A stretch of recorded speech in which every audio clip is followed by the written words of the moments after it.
Welcome to Fake Plastic Treefingers, the podcast about all things Radiohead. In this episode, we're going to be discussing Radiohead's ninth album, A Moon-Shaped Pool. Brannick, what's Yeah. up? I guess it's a moon-shaped pool. So A Moon-Shaped Pool is what's up. yeah, All right. Well, let's hit him with the facts, shall we? let's do it. Okay. So A Moon-Shaped Pool, recorded from September of 2014 through 2016. It's about 2 years. About 2 years, released on the 8th of May, 2016. Recorded in La Fabrique in France and RAK in London. Produced, no surprise here, by Nigel. I don't even know why we bother mentioning it. Yeah, there's no point mentioning it Yeah, anymore. so now watch, so album number 10 will be without Nigel. Yeah. Yeah, that's about, pretty straightforward story there. I was reading a little bit about the process of recording this, and it's kind of interesting. I think, at some point we may do a little more deep dives on certain albums and maybe go into the recording process a little more and how the albums actually came to be.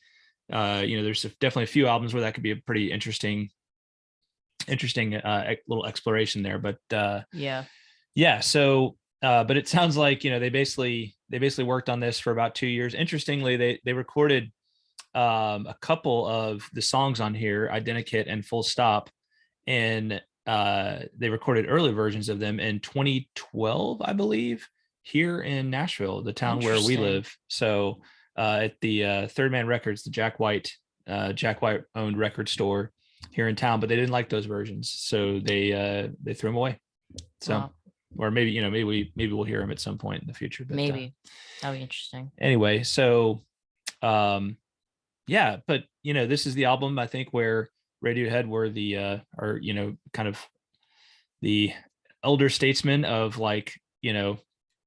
indie, kind of this indie rock, 90s alternative heroes. Like they're just, they have become the band and really entered into that realm.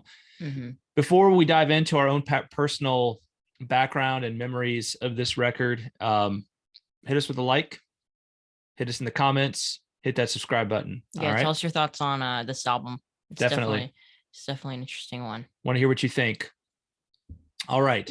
So so what I remember about this one is it had been a long time since we'd gotten a Radiohead album, and it was I remember really getting into one of the Radiohead groups on Reddit as they were leading up to this, and I can't remember what pulled me into that, but I heard like rumors that Radiohead, it's going to be close, it's going to be coming soon, right? And and what I do remember is they did, like, I don't remember the details of it, quite honestly, but they did a lot of like really interesting sort of build up to this one, right? Yeah.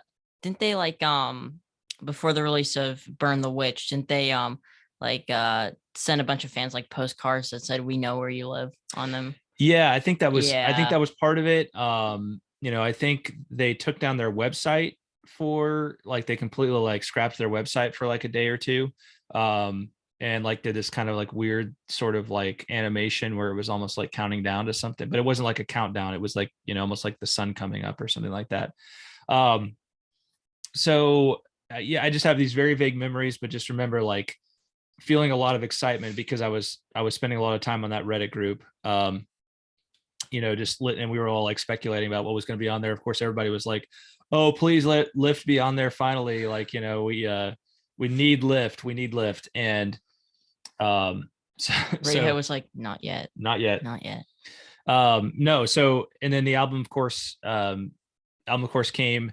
Well, I think they announced the details. Maybe I can't remember exactly how long before, but it wasn't too long before.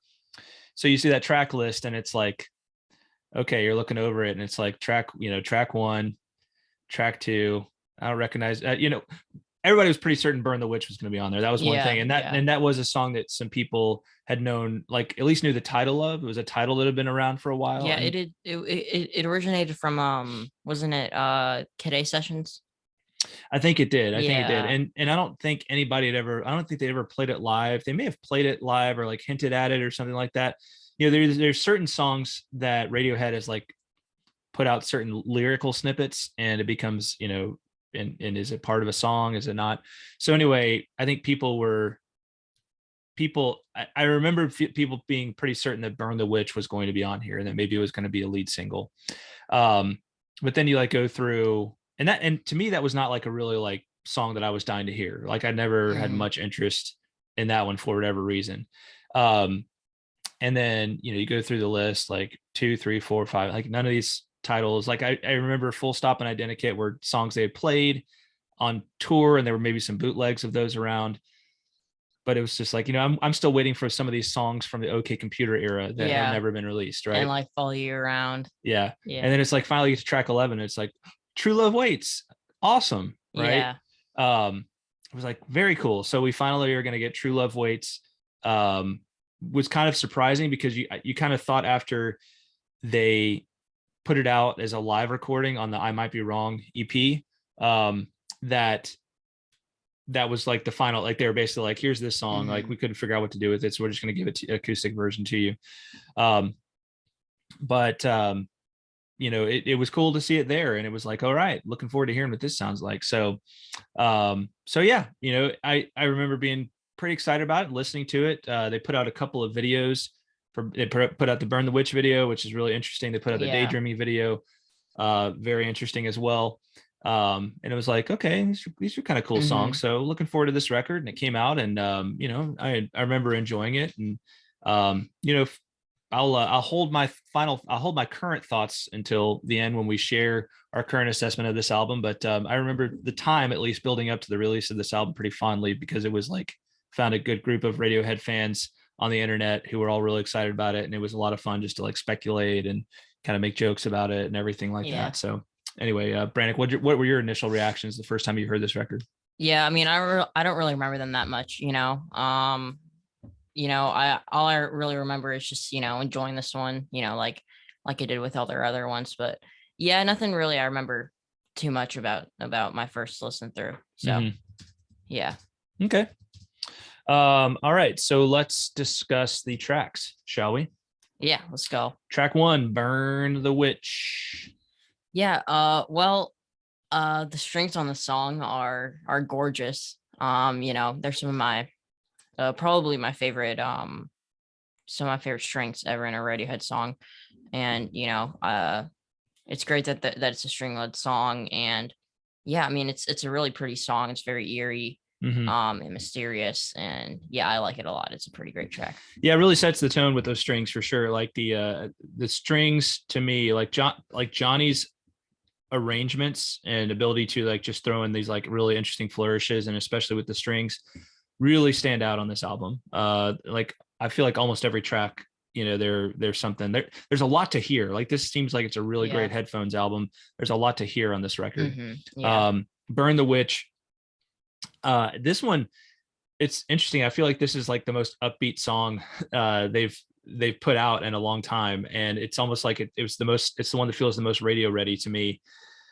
Gosh, I mean, just in the sense of having a little bit of a brighter feel to it, but which is ironic, of course, because it's like Burn the Witch, but it's, you know, it just has a little bit more of like a radio ready, pop friendly kind of sound to it. It's not pop. It's not really poppy, but it's not poppy, but it just has a little bit of a brighter sonic palette. I feel like that's like the impression you could probably hear it on like you could probably hear it on like a rock station maybe. Yeah, it's probably their most radio ready song since something from In Rainbows, you know. Yeah, I mean, even going back a little further than that for me, maybe you know, just in terms of it being having a little bit of a brighter sonic palette. But it's like, you know, even though lyrically it's a very dark song. So but you know, really cool opener, strong opener in the grand tradition of Radiohead albums. So yeah, good job on this one. Yeah. Track 2, Daydreaming. What do you think of Daydreaming? Yeah, I love this song. You know, it's you know, piano, mainly piano focused. Like a majority of this album, you know, the majority of this album is mostly piano focused, but Yeah, it's really pretty. The music video is also a pretty cool music video. I like that one a lot. And I love towards the end when they start incorporating like I don't know what it is. I think it might be a cello. It sounds kind of like snoring, but I've always really liked that. I thought that was really cool. So yeah, I like this one a lot. I think it's one of the best songs on the album, probably. Yeah, this one's just haunting to me. Like it's such a it just it's a real it I think Radiohead even takes their own thing even to a higher level here. Like it's I wouldn't even call it one of my favorite Radiohead tracks, but it's just undeniably like an amazing song, Yeah. and an amazing recording. Like it's just gorgeous, haunting. Again, like the strings, just otherworldly. So, this is a strong second track, and yeah, and just just has this. I don't know, like it's hard to put into words, like the emotions of this song. It's but the instrumentation, absolutely beautiful. I love how the it's got that piano line, and then when the guitar comes in, but it has that weird like almost like bell like distortion on it or something like that. Yeah. It's just like the little details of this record are is. amazing. It's so well constructed. Yeah. I also love the opening line of the song. Dreamers, they never learn. It really sets the tone for the song. It's very haunting and strange. Just like, what do they never learn, Yeah, this one definitely has a both the videos from this record, I mean, are both Burn the Witch and Daydreaming have really interesting videos that are going to be interesting to go through and do a response to. So yeah, any other thoughts on Daydreaming? No, I mean, spectacular song. Yeah. All right, track 3. Deck's Dark. Yeah. This is another one that's more upbeat, I'd also say this one is a bit more of like a I think it maybe could be a radio song. And yeah, I like the keyboards in on it a lot. And yeah, I just think it's a really cool song. I enjoy it a lot. Yeah, this one is I love this song. This is a really this is one that just every time I listen to it, it grows on me a little more. Yeah, like I'm like, this is a very cool song. It's got that nice even pace to it, and it seems like such an unassuming song. It's just kind of like, here's this song, and it's just one of those that like creeps up on you slowly, and you just realize the greatness of it. And with every repeated listen. Yeah, I feel like it's kind of a minimalistic song. There's not really that many. I'm pretty sure it mostly just has a couple chords in the song. If I remember correctly. And yeah, it really, it grows. It grows every listen. So yeah. Well, I want to shout out, I really love the second half of this song, right? Like when the transition happens, when it goes dark, right? And I wonder if that's kind of the intentionality of the name, but it's like it's almost kind of has it, major key, upbeat, that first half of the song, and then it hits that second half, and it all of a sudden gets a little dark with like the kind of moaning choir in the background. Just and then it recovers. It comes back to like the major key at the end. So, but this one it has that. It's like a happier version of Sail to the Moon. It's got that like lullaby quality to it, but it's not as dark. It doesn't feel as dark as Sail to the Moon. But there's the whole idea of like, being on a spacecraft and everything. Or at least there a spacecraft in the song blocking out the sky. Yeah. I also really like the guitar in this song. It's I think it just sounds really good. Yeah. So yeah. But yeah, Deck's Dark is a really great track. Track 4. Desert Island Disc. Yeah. Nice acoustic based song. I always love to hear them, just stripped down to acoustic for the most part. And thankfully there's a lot of those on this album. And I think this one is a pretty great track. Yeah, I this is another one where it sneaks up on you a little bit. Uh I think my favorite thing about this is the ambient, like the ambient flourishes. Yeah, yeah, And again, like that's the thing about, I feel like all these, like none of the songs on this album for me are like the song that like how Reckoner was on In Rainbows, where you're just like, whoa. Like, or yeah, none of the songs like hit you that immediately. But it's like the full effect and actually spending time with the record. Whereas King of Limbs, spending time with it can feel almost a little frustrating. yeah, This yeah, one is much more like spend time with it, and it's extremely rewarding, right? yeah, Every repeated listen, you just pick up on more and more, and it all kind of comes together in your head. And so Desert Island Disc for me is another sort of unassuming track that grows on me a little bit more every time. yeah, yeah, and yeah, this is a pretty great song. Mm-hmm. Um, Yeah. So track 5. Full Stop. Yeah, this one's a jam right here. It's one of the longer songs on the album. I think it's the longest behind Daydreaming. Um, and yeah, I like it a lot. I really like the falsetto that they throw in there, towards the middle of the song. Mm-hmm. So yeah, pretty cool track right here. Yeah, I said, I agree. It's great full band track. This one actually reminds me most of some of the B sides from the Amnesiac era. It actually has that kind of feel to me, like the um, fast track, kind of kinetic. If of all the tracks on the album, it harkens back to like older Radiohead for me. Going back a few albums, and it's almost to me like fast track, cut tooth kind of kind of vibe to it. A little bit of a krautrock kind of vibe to it. So very cool one.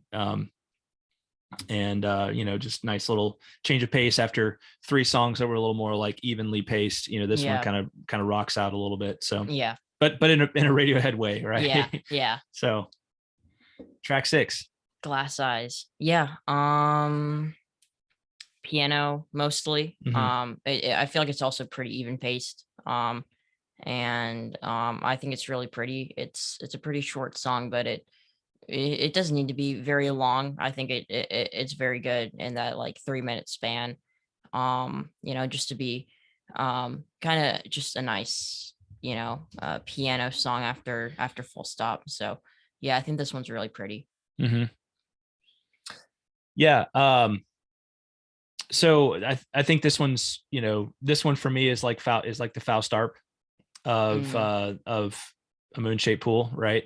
A little bit more understated, not a track I'd like throw away or something like that, or get rid of, or no, even feel I like think it's filler. it's I feel like it plays its part on the record, but it's the probably most forgettable yeah, track on the record. It just kind of comes and goes between a couple of pretty strong, pretty strong tracks, right? Kind of like with Faustarp, how it comes between All I Need and Reckoner, right? yeah. This That's kind of tough. this one's right there. It's a little bit of a palate cleanser after Full Stop, and getting you ready for Yeah, the amazement that is track 7, Identikit. So, yeah, oh, I will say about Glass Eyes, it's really dreamy, and it does, again, it's got some really interesting just effects, instrumentation. Just aesthetically, it sneaks up on you a little bit, and it's a really cool song. yeah, yeah. So track 7. Identikit. Yeah. Yeah. Um. Uh. First of all, I love the bass on the song. I love the bass Yeah. groove. It's always that's always like stuck out to me. I think the drums sound really cool in the song as well.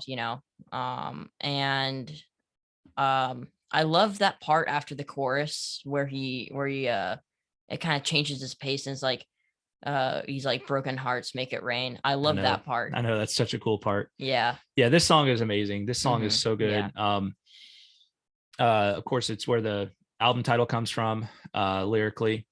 But it's just a very very, very cool song.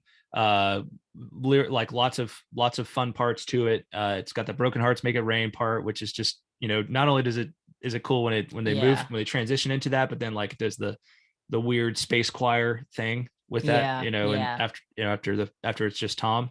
Um, and and the guitar, that little guitar figure, that like guitar solo is so, it's so cool, right? Just like this little angular guitar solo in there. um Really great stuff. I mean, one of the best tracks on the album for sure. A definite highlight. And also just I love the chorus so much on this song, it's just it's so amazing. And then that transition to the broken hearts make it rain just makes it 100 times better. So Yep. I love this song. It's a cool one for sure. Yeah. Track 8. The Numbers. Yes. I feel like I forget this one a lot. I don't really remember too much of it besides the intro. The intro is pretty cool and it's really weird. But to be honest, I don't really remember anything besides that intro. So, yeah. Yeah, I can see why you forget it. It does. It has a similar. It's an understated track in the same way that Dex Dark and Desert Island Disc are understated tracks, right? Like they're it's very mid tempo. Starts out acoustically, builds a little bit, but like those two tracks as well, I feel like it's a pretty it's one that sneaks up on you, right? So I really for me, this one always reminds me of like later era Led Zeppelin, like Physical Graffiti era Led Zeppelin, like the way the strings are done and everything like that. It has a little bit of a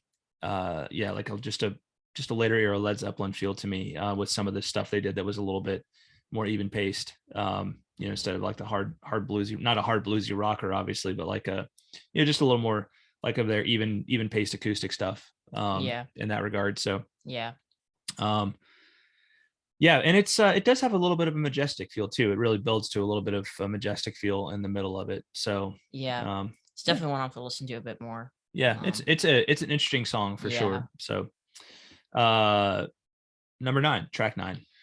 Present Tense. Yes. I like this one.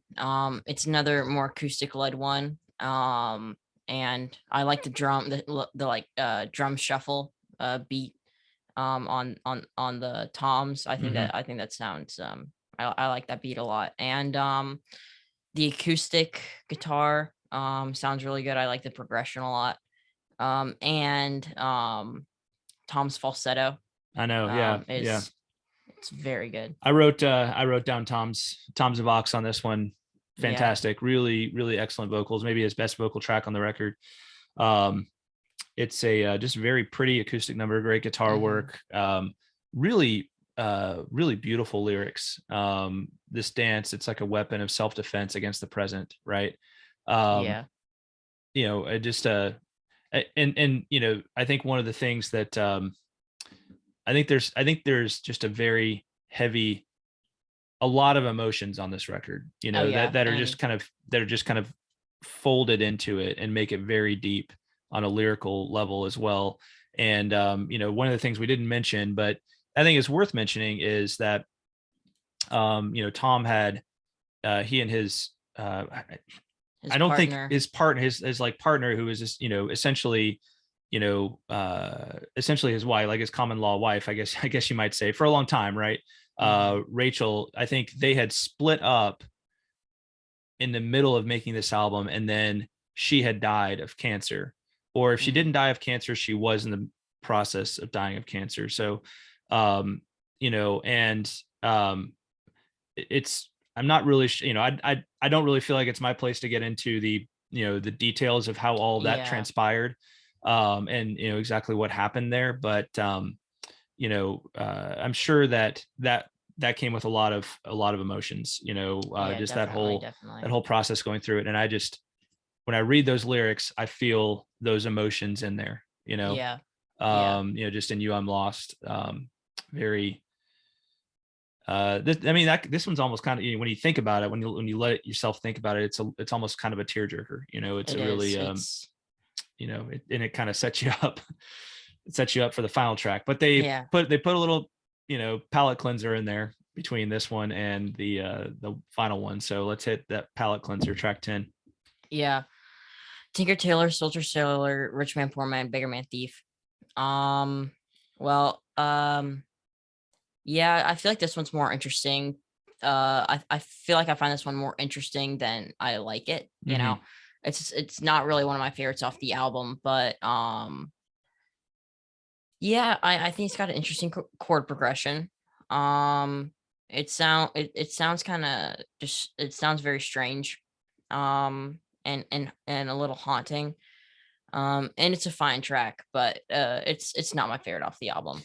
Yeah, it's the most electronic on the record for sure. Yeah, It's if any track sounds like it maybe would be a little bit more at home on like the King of Limbs or something like that, it's this one, or even going back to like Kid A or yeah, this Amnesiac. one definitely sounds like it could have been off of Kid A. Yeah. And not, it's a pretty slow paced song too. Mm-hmm. So, it kind of drifts by. So it has that same effect as Glass Eyes, where it just kind of cleanses the palate between two songs. In this case, Glass Eyes was between two songs that just rock pretty hard, that are just pretty awesome, like, crowd pleasing rock numbers. This one cleanses the palate between, and it has a more neutral emotional feel, Mm-hmm. cleansing that palate between Present Tense, and You I'm Lost, and then the last track. So let's hit the last track there, Brannick, track Yeah, 11. True Love Waits. Yeah. Yeah, this one's a really sad one. Yeah. This is honestly probably the saddest song they've ever written, and yeah, it's a beautiful song. I mean, the piano is spectacular. Mm-hmm. And the Tom's reverby vocals just also are just so good. And it's a beautiful song. Mm-hmm. You gotta yeah, it's just a really beautiful song. And Yeah, yeah. I use the term, I would use the term harrowing to describe this one. It just and what I mean by that is it's just one that just kind of it just you can't let yourself kind of be taken away by the emotions of it, because it'll just kind of destroy you, like Yeah. plow through you. It's a really, especially given the context we just mentioned, Yeah. and the arrangement of just a really really spare, it's the piano. I remember hearing this for the first time and I was like, because I just, there were so many like ideas of what this song should sound like over the years, and the way they landed on this just kind of like spare piano arrangement, you're just like, wow, this works really well actually. Yeah. And this is one where I think at some point we'll have to do an episode just on the history of this track, because it just has a really fascinating, it may be the most interesting next, it's a toss up of whether it's this or Lift, or one of those other tracks that was, from the Kid A, maybe Nude or Big Ideas. Just the way it developed over time. Yeah. They really tried multiple times to find the right arrangement for it, just couldn't Yeah. find it. And it was like, it was just waiting. It was almost like it was destined to be on this record. It So was, yeah, and it just makes so much sense for it to, come up on here, and it just sounds so amazing. yeah. Yeah. Well, good stuff. So that is the tracks of A Moon-Shaped Pool. So Brannick, what is your final assessment, or your current assessment of this record?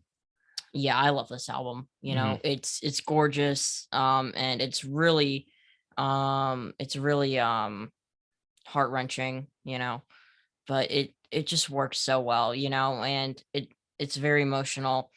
But I think what makes it really so special is the fact that, since it's so emotional, on like really emotional albums, like maybe like Age of Odds by Sufjan Stevens, it can kind of be hard to like, you know, uh, to really make the, you know, you know, just describe these emotions without making them feel so, Mhm.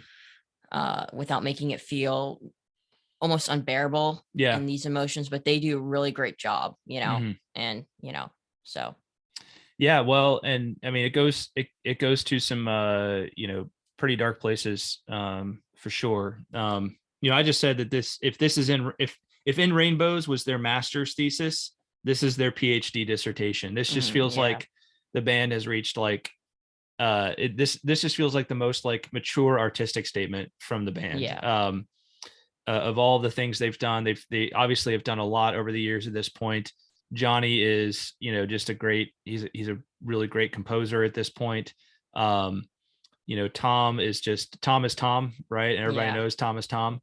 And you know, the rest of the band is just good players, right? I mean, they're just they're good at you know, playing their parts in the band. And it just has such a, like, this record has amazing production. Yeah, the production is gorgeous.